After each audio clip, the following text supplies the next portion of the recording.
Our guest of honor is an Egyptian American and an international speaker and author.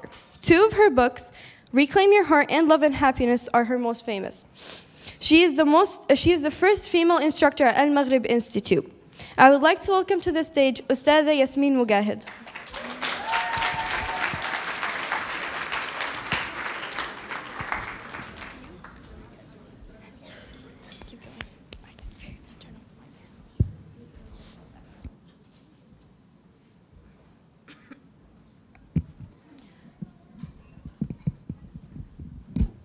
السلام عليكم. أعوذ بالله من الشيطان الرجيم. بسم الله الرحمن الرحيم والصلاة والسلام على رسول الله وعلى آله وصحبه أجمعين. رب اشرح لي صدري ويسر لي أمري واحلل عقدة من لساني يفقهوا قولي. It's an honor to be here with you today. I've never been to Arkansas before, and so far I've witnessed so much hospitality, and I actually, this is one of the reasons I really like the South, and I recently moved to the South, sort of North Carolina, from California, because I love the Southern hospitality and the way that the community is very welcoming. My topic today is about the prosperous future of Muslim millennials. And I was thinking a lot about how to approach this topic. And I also wanted to include the concept of education, because we are here supporting an educational institution, an Islamic educational institution. And so I was thinking about how is it that I want to approach this topic. And what I decided was I wanted to talk about what actually is the true or one of the main goals of Islamic education. Because we're here supporting a school, we're here talking about this particular school and why Islamic education is so important. So I wanted to just reflect on what is one of the essential goals of Islamic education. And I came up with two, and it's not only these two, but I came up with two. And the first one is that the purpose of Islamic education, or the goal of Islamic education, and this is also a litmus test to let us know if we've succeeded, I believe, and that is to give us a greater purpose. See, one of the things that all people at some point in their life ask is, what am I doing here? What's my purpose? Why am I here? And there's a lot of different answers to this question.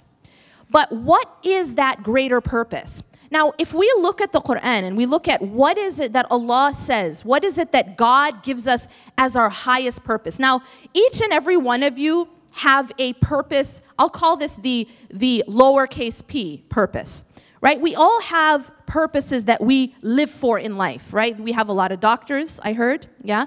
We have teachers, we have lawyers, we have mothers, fathers. There's a lot of different roles that we play. But that's not what I'm asking just for a moment. I'm asking, what is the purpose, capital P? Why am I actually here? And to answer this question, actually, God is very clear in the Quran. وَمَا خَلَقْتُ الْجِنَّ وَالْإِنسِ إِلَّا لِيَعْبُدُونَ.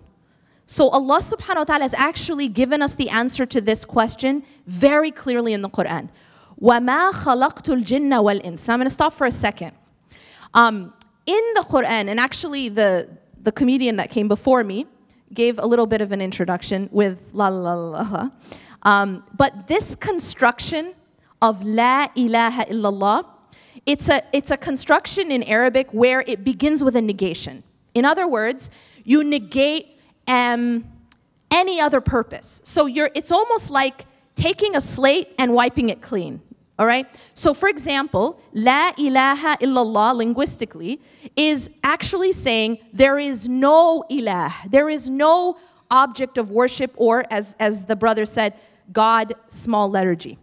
There is none. So you begin with a negation, and so you have a clean slate.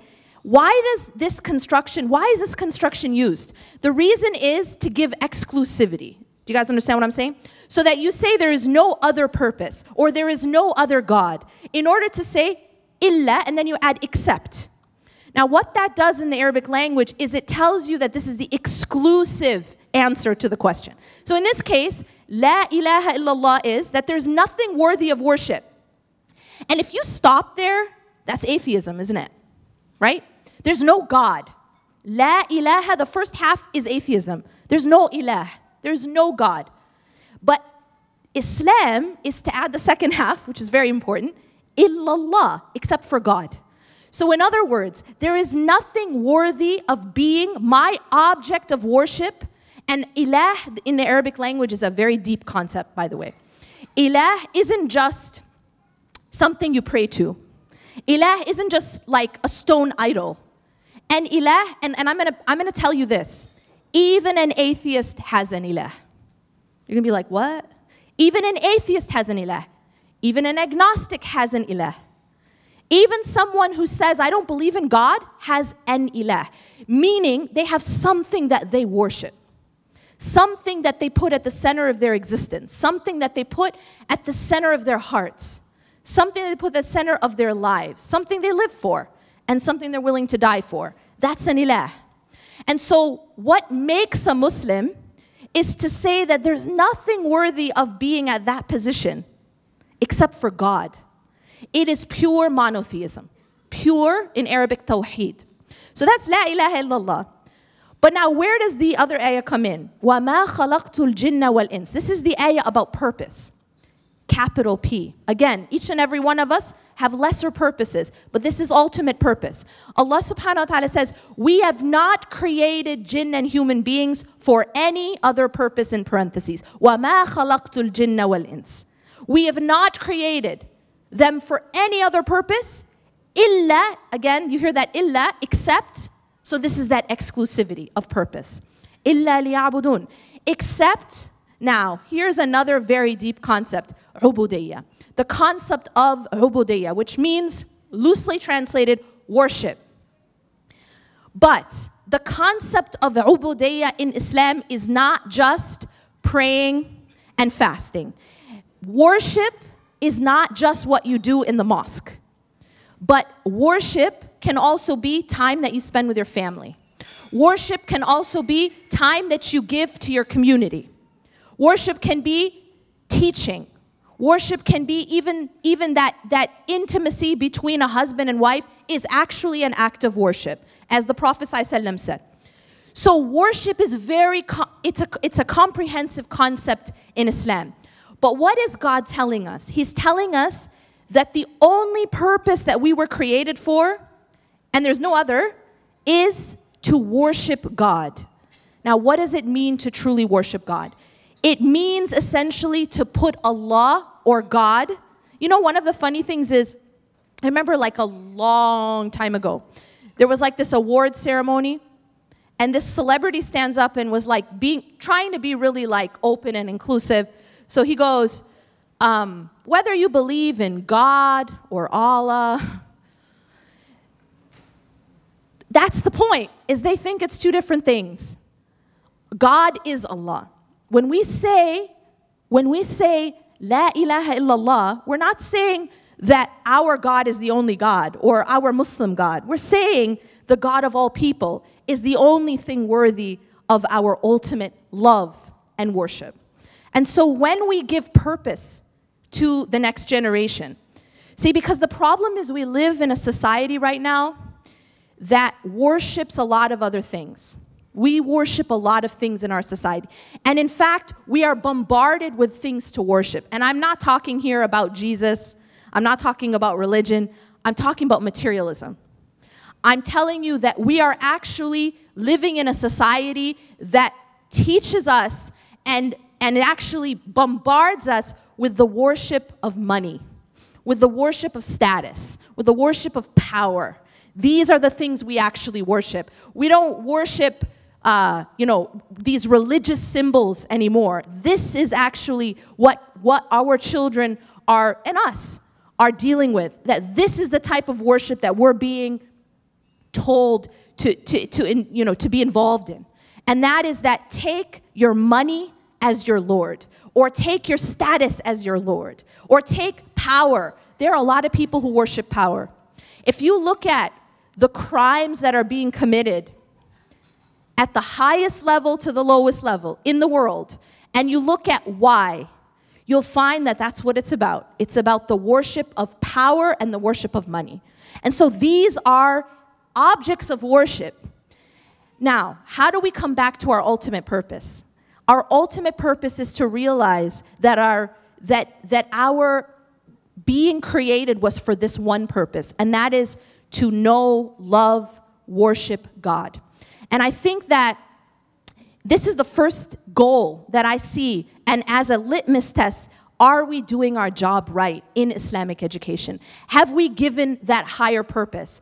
It isn't only about learning haram and halal. See, the problem is, I think, that a lot of Islamic education across the board kind of goes wrong in this department, is that we tend, when we come to Islamic studies, we tend to teach Islam as a list of harams and halals, right? As a list of do's and don'ts. It's haram to eat this, it's halal to eat this, it's haram to wear this, and it's halal to wear this. And that's sort of what Islam becomes boiled down to. And that's a big problem, because ultimately, we have to be able to teach our children a higher purpose, to give them perspective. What are they doing here? And then how are they going to be able to live in this materialistic society without worshiping materialism, without worshiping that money? Yes, be doctors. Yes, be lawyers. Yes, be teachers. Have your endeavors in this life, but be careful not to worship it. Because the moment that you worship it, that's when you drown in it. You know, there's this really beautiful analogy. I write about it in my book, Reclaim Your Heart. There's a really beautiful analogy that one of the scholars gave about dunya. Now, what is dunya? And this brings me to my second point of one of the goals of Islamic education. And I think that one of the goals of Islamic education needs to be giving children the tools to master the dunya. To master the dunya. How many people have seen The Matrix? Like 2 people? Okay, anyway. Basically, mastering the dunya is realizing that this life, knowing it for what it is, and not allowing it to own you. This is very important. And so the analogy that he gives is that this life is like an ocean. Now, if you think about an ocean, what's the purpose of an ocean? Well, if you're traveling on the ocean, what are you going to use to travel on the ocean? A boat. Great. Okay. You guys are awake, right? You use a boat, right? So you use a boat to travel from point A to point B on an ocean. So he gives the analogy that this life, dunya, is like an ocean. Now, the thing about an ocean is it's really beautiful from the shore, right? We can appreciate an ocean. It's really beautiful from the boat, right? Yes? But what happens when you allow the ocean to enter the boat? Anyone heard of the Titanic? It sinks. Brilliant. So what he explains is that the believer, or the human being, in fact, in this life is like a person, is like a boat in the ocean. And the boat is like the heart. So the heart in this life is like that boat in the ocean. The problem is, as long as you keep the water outside of the boat, it stays afloat. You feel me? You will be able to survive the ocean and even use the ocean, right? We get food from the ocean. We use the ocean for travel. But the ocean can also swallow you up, can it? If you allow the ocean to enter your boat, in this analogy, it's the heart. If you allow the ocean to enter the boat, that's when it owns the boat, and that's when it breaks the boat, and that's when it can consume the boat and drown the boat. And this is what happens to a human being who allows this life, dunya, materialism, to enter their hearts and take over. So the problem is not having things in the dunya. The problem isn't having money. The problem isn't having power. The problem isn't having status.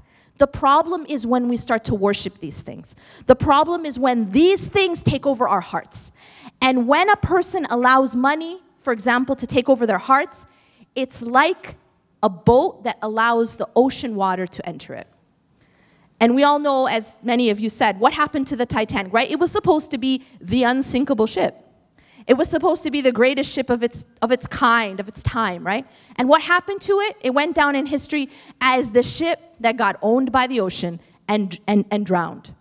And that's exactly what happens to us when we don't have the right relationship with dunya. When we allow the dunya to enter our hearts and take over.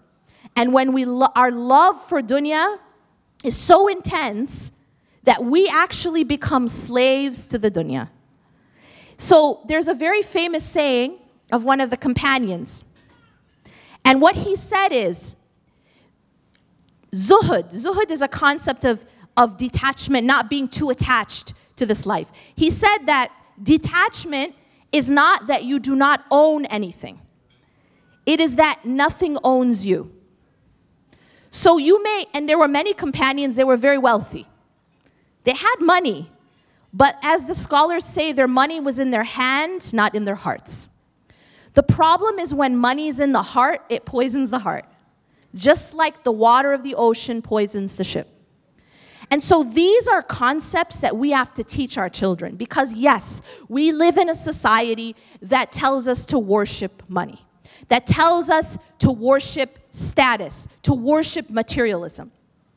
Now I want to leave you with an ayah, really powerful ayah, where Allah subhanahu wa ta'ala tells us in Surah Al-Hadid, and this is verse 20, Allah gives us a very, very powerful analogy of what this life is. And I want you guys to pay attention to this because it actually, if you look at this ayah, it's really amazing. If you look at this ayah, it's sort of like a chronology of human life on this earth in one ayah. اعلموا أنما الحياة الدنيا لعب. So first Allah subhanahu wa ta'ala says, know that the life of this world is play. Now I'll tell you from experience, and I'm sure many of you who've had children, what is the most important thing to a child? So a human being who first enters this life, what is the most important thing to that human being? Play, thank you. Play, right? You want to get a gift for a child, they're not going to appreciate an Armani suit. They're not going to care, right? But if you get them a toy, they'll appreciate it. You could spend 99 cents on a toy and they'll appreciate it more than a $1,000 suit. Am I right? Because for a child, the most important thing is la'ib. La'ibun is play. Then when a child gets a little older, what becomes important?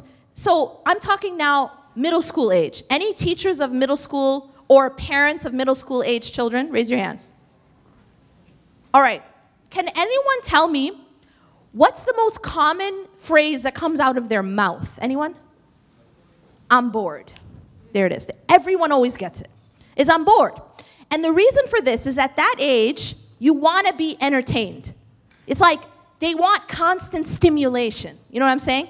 They're not playing with rattles anymore, but now it's the video games. I want constant stimulation, right? And now we have Netflix, right? So it's like constant. Their phones. They can't sit for one moment without being stimulated.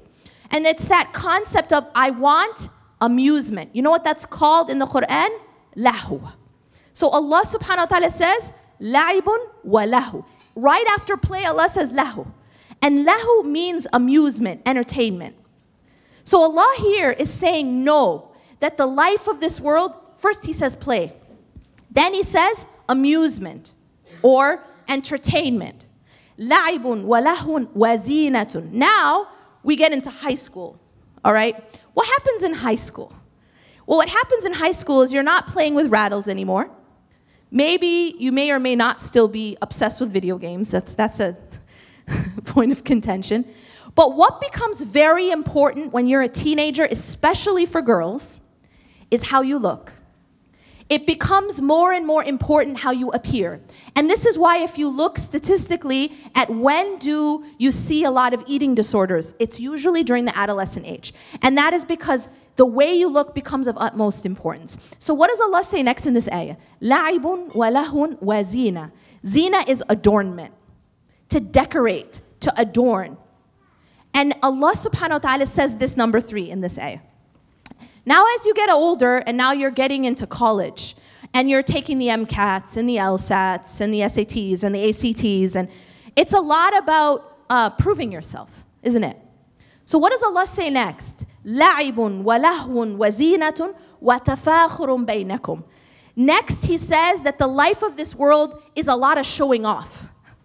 It's boasting. It's like, yeah, what was your score? You know what I got? Or you know what school I got into? What school did you get into? Or our parents like to, you know, تفاخر بينكم. This is the showing off. And now, alhamdulillah, we have a platform for it called social media, right? It's a platform for تفاخر بينكم. It's showing off, boasting between one another, right? We have any kind of accomplishment that we have in our lives or in our children's lives, we have to put it up on social media. Why? Well, so that everybody can see that, hey, I have this accomplishment, how about you? And there's a lot of comparisons. Yes or no? Come on, guys. Thank you. Boasting between one another. Allah is saying this in the Quran. تَفَاخُرٌ بَيْنَكُمْ. This showing off between one another. What? تَفَاخُرٌ بَيْنَكُمْ وَتَكَاثُرٌ فِي الْأَمْوَالِ وَالْأَوْلَادِ. And then Allah says, finally, and then this competition sort of gaining in money, in wealth, and children. Look at the timeline. What happens after you graduate, and then you get a job, and you get married, and you settle down, and then you have children? Is now your focus is, let me make more money, and it's about your children. So now, what are we focused on? We're focused on how are we now going to compete with our kids, right? Right? How are we going to compete with our kids? Well, your cousin, you know, so there's that competition now with money and children. And you know, what kind of house you have, what kind of car do you drive. This is the nature of dunya, right? This is what Allah is saying.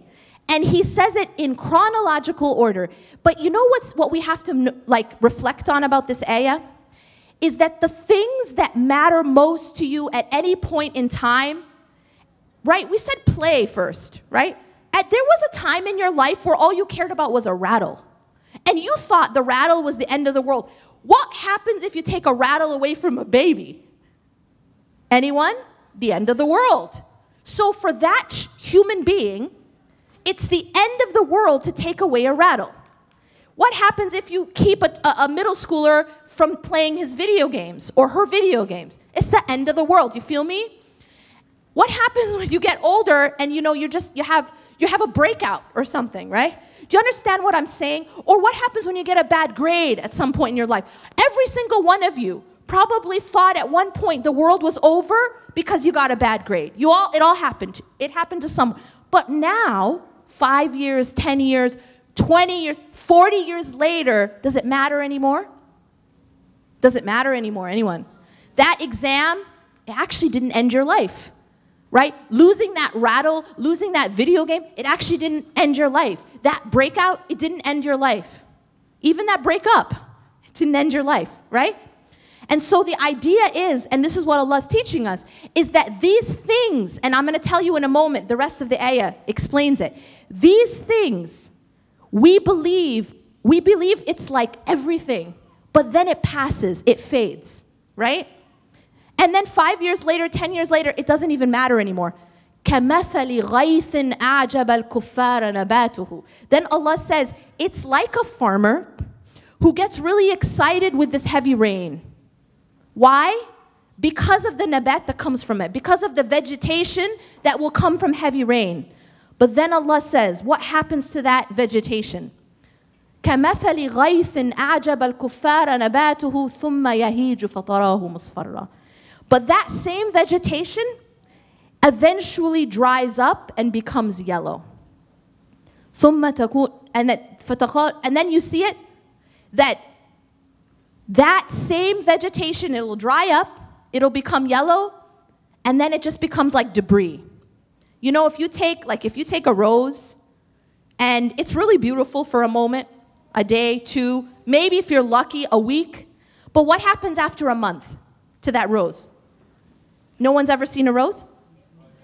It dries up, thank you. It dries up, becomes brown, yellow, brown, and then what would happen if you crumble it in the wind? Just becomes debris. It just goes, it becomes nothing. It used to be a beautiful rose, right? This is a sign of Allah subhanahu wa ta'ala. And what Allah is telling us is that this metaphor that He's giving us is the metaphor of what this life is, of what dunya is.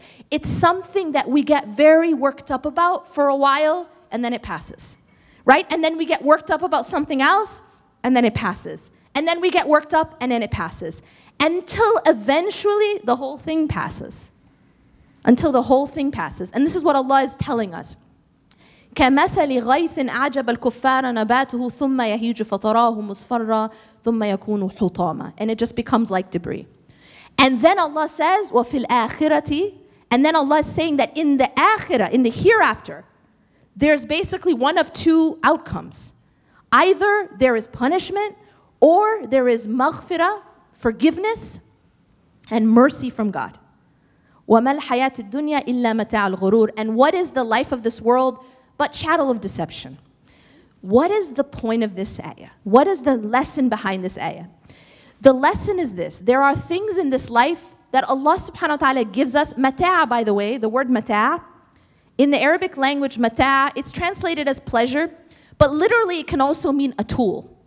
A tool. Just like the ocean is a tool, right? It's not about hating dunya. It's about using dunya. Does that make sense?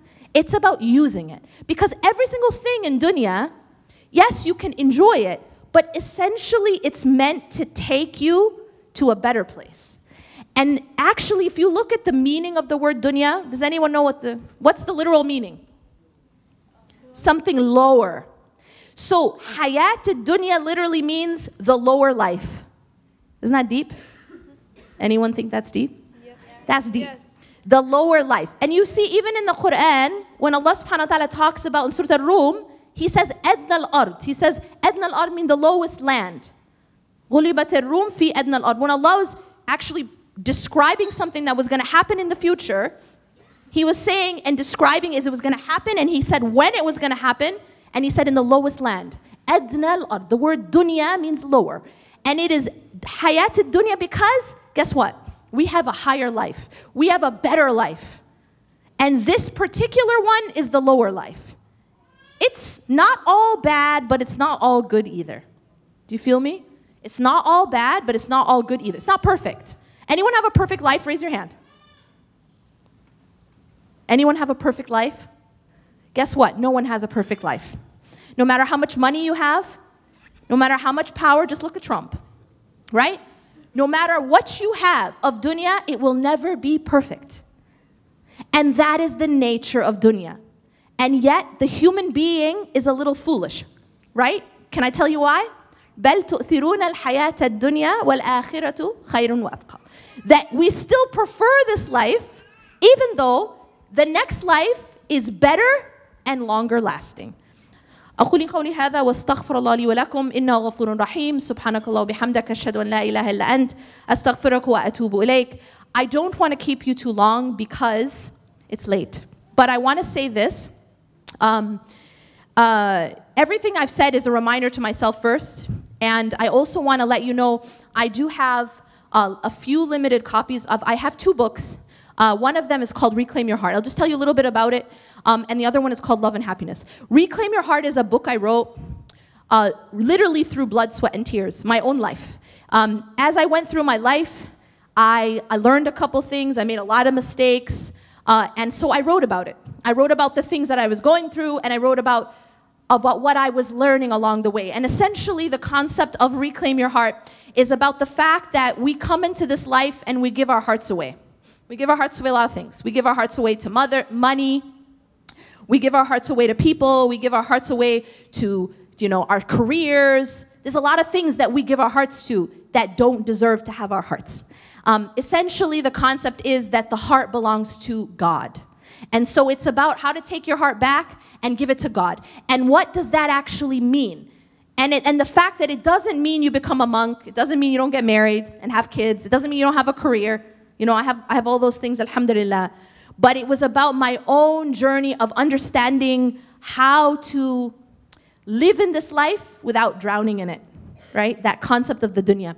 And then Love and Happiness also, it was a book I wrote as I was in a different stage of my life, and about the fact that there are difficulties in life, but there's also a lot of beauty in life. And the fact that dunya is really, it's a little bit of everything. Allah subhanahu wa ta'ala says, إِنَّ مَعَ الْعُسْرِ يُسْرًا.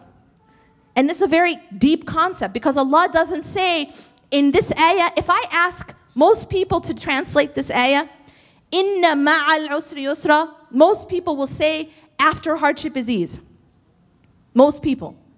But in this ayah, Allah doesn't say ba'd. In another ayah, yes. In this ayah, Allah says ma'a. The word ma'a in Arabic means with, along with. And that's a very important concept because sometimes we think, okay, I'm going through a hardship and right now it's all dark. I'm going through a difficulty and right now it's all bad. That's actually incorrect. It's never all dark and it's never all bad at any point in time, ever.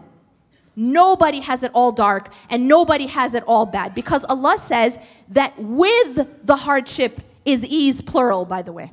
So usr is singular, so one single hardship that you have is accompanied with many eases or blessings.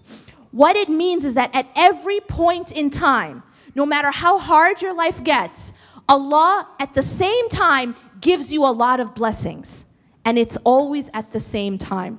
I'm so amazed at how many times, and you guys will probably notice this in life too, how many times I've heard about people who have a very happy occasion in their life. They just got married. They just had a child. And almost at the same time, someone they love dies. Anyone? Almost at the same time. I've heard this over and over and over. And a lot of people might look at that and say, why did that have to ruin it? Right? You know what? I just got married. Why did my father have to die? Or why did my sister have to? You know, they feel that it ruined it. I know someone just had twins. 2 weeks later, their mother dies. Why did it have to ruin it? But you know what? That's not what Allah's saying. Allah's telling us, Inna ma'al usri yusra. Let me show you a different way to look at it. With the hardship is the eases, plural. Meaning that Allah gave you those children. Allah gave you that spouse in order to help you cope with the hardship that was written for you. Does that make sense? Yes. And it's a completely different way of looking at it. But this is what Allah is saying. He's saying that with the hardship is ease, and it's plural. So Allah is actually giving us blessings at the same time as our hardships to make it easier for us, out of His rahmah, out of His mercy. So this is what I write about, and inshallah we're gonna have them available outside. I also wanted to make another announcement, and I feel that this is very important as an issue that we're dealing with in our community. We're going through difficulties. Everyone has their personal difficulties. People have, we have collective communal difficulties. And a lot of us, we have an issue in our community, especially in the Muslim community, is we don't know how to ask for help. And there is a sort of a taboo about asking for help. When you're having trouble in your marriage, for example, there is a taboo of going and getting counseling. When you're having trouble, when you're suffering, personally, there's a taboo about going and getting a therapist. And I think it's very, very important that we realize that we have to remove this taboo. And we have to seek help. And I'll tell you why. Because Islamically, the Prophet ﷺ told us, ''اعقلها وتوكل." Tie your camel and put your trust in Allah. This is a concept in our deen, which means that we're supposed to seek help, or we're supposed to make an effort. That's the tying the camel. The whole story goes like this. There was a companion. He wasn't tying his camel. So then the Prophet ﷺ asked him, why is he not tying his camel? He said, because I have my trust in God. So the Prophet ﷺ taught him this timeless lesson. اعقلها وتوكل. Tie your camel and put your trust in God at the same time. Doing your effort is part of worship. This is very important. When you're sick, going to the doctor can be an act of worship. When you're sick, going to the doctor can be an act of worship. As long as you know that the true one who heals is God. But we have tools in this life. Doctors are a tool. Therapists are a tool. Counselors are a tool. So I just wanted to mention that because both me and my husband, we are very passionate about this area. And my husband provides coaching for couples and also for individual men. Because this is a place where honestly, there is a vacuum. And especially I found, you know, and he's found, there's a trend in our community, and I'm just gonna be honest with you for a second, especially men do not ask for help. And they don't ask for help until it's too late sometimes. Whether they are suffering themselves with depression or there's a lot of issues, for example, with addiction, pornography, different things like that. But also within the marriages. My husband's always getting messages, I have a problem in my marriage. Okay, sister, can we get, you know, can we have some couples counseling, some coaching? Yeah, but my husband doesn't want it. And this is a trend, is that there is an issue where the sisters want and the men don't. And part of what we have to do is remove that taboo, remove that barrier that we have, that it's not okay to ask for help. Because honestly, this is something in our religion, is to ask for help. And when the Prophet ﷺ said, if you see something wrong, try to fix it. Try to fix it with your hand, and if you cannot, with your tongue. And if you cannot, then at least hate it in your heart, and this is the weakest of faith. We're supposed to be a people who take action in trying to solve our problems. أقول قولي هذا واستغفر الله لي ولكم إنه غفور رحيم سبحانك الله وبحمدك أشهد أن لا إله إلا أنت أستغفرك وأتوب إليك. Inshallah, I will have a table right outside the door. If you're interested in signing up for coaching or couples coaching or whether it's individual, and also my books will be available. جزاكم الله خيرا والسلام عليكم ورحمة الله وبركاته.